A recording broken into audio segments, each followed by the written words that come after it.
प्रभुଙ୍କ प्रशंसा हेउ। प्रार्थना कौन अटे? प्रार्थना मनुष्य एवं परमेश्वरଙ୍କ ମଧ୍ୟରେ आत्मिक जोगाजोग बा संपर्क अटे। प्रार्थना ईश्वरଙ୍କ सहित समय बिताइबाकू एक सुजोग अटे। जेतेबेले आमे ईश्वरଙ୍କ सहित समय बिताई थाउ सेतेबेले से आमर हृदय को बदलाई थांती। जेते अधिक समय आमे ताहांक सहित बिताई थाउ सेते अधिक आमे ताहांक परी होई थाउ।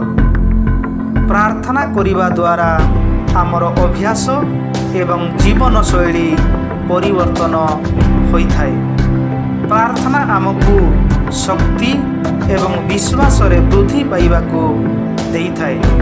प्रार्थना आमर भितरे एवं बाहरे परिवर्तन करि थाए।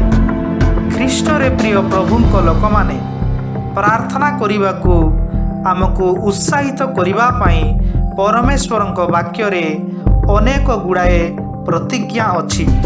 जेपरी आमे देखि पारू गीत संगीता 91 अध्याय 15 पदरु 16 पद। से आम्भ निकटरे प्रार्थना कले आम्भे ताहाकू उत्तर देवा। दुख बेले आम्भे ताहार सहवर्ती हेबा। आम्भे ताहाकू रक्षा करिबा ओ ताहाकू संभ्रम करिबा। आम्भे दीर्घायु देई ताहाकू तृप्त करिबा ओ आम्भर परित्राण ताहाकू देखाइबा। जिसाई 65 अध्याय 24 पद। पुणी एहा घटिब जे सेमाने डाकिबा पूर्वे आम्भे उत्तर देवा ओ सेमाने कथा कहू कहू आम्भे शुणिबा। जिरिमिय 33 अध्याय 3 पद। तुम्हे आम्भ निकटरे प्रार्थना कर तहिरे आम्भे तुमको उत्तर देवा। पुणी तुमर अज्ञात महत और दुष्कर विषय मान तुमको देखाइबा।